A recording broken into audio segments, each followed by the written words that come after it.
Point টেবিলে সুখবর, চরম দাপট আর্জেন্টিনার। মেসির অ্যাসিস্টে লাউতারো মার্টিনেজের বাইসাইকেল গোল।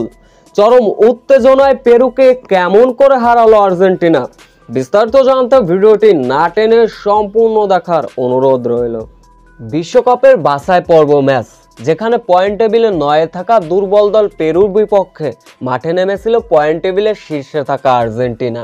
শুরুতে অবশ্য চ্যাম্পিয়নদের মতো দাপট দেখাচ্ছিল আর্জেন্টিনা, কিন্তু ভুলে ভরা ছিল প্রথমার্ধ। ম্যাচের বয়স তখন ঠিক 12 মিনিট। বাম সাইড থেকে মেসির বাড়ানো বল, গোলরক্ষককে একা পেয়েও গোল করতে পারলেন না আর্জেন্টিনার 4 নম্বর জার্সি পরিচিত খেলোয়াড় গনজালো মান্থলি। শুধু এখানে আর্জেন্টিনা ভক্তদের হতাশ করেনি আর্জেন্টিনার ফুটবলাররা। সময় যত বাড়িয়েছে তখনই লাউতারো মার্টিনেজ থেকে ডিপোল্টরা ইজি গোল করতে মিস হয়েছেন। হয়তোবা ভাগ্যের কিছুটা দোষ ছিল, যার ফলে প্রথমার্ধে গোল শূন্য। দ্বিতীয়ার্ধে অবশ্য বেগ পেতে দেরি হয়নি আর্জেন্টিনার। ম্যাচের বয়স তখন ছিল ঠিক 55 মিনিট। বা সাইড থেকে একাই বল টেনে নিয়ে আসছিলেন লিওনেল মেসি।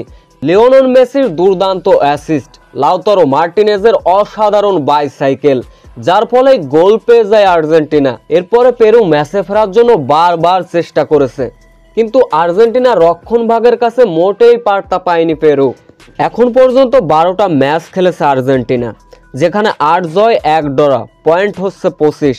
পয়েন্ট টেবিলে শীর্ষে অবস্থানে আছে লিওনেল মেসির দল। দ্বিতীয় অবস্থানে উরুগুয়ে, তৃতীয় অবস্থানে ইকুয়েডর, চতুর্থ অবস্থানে কলম্বিয়া, পঞ্চম অবস্থানে এই পর্যন্ত খেলা পর্যন্ত ব্রাজিল পাশে।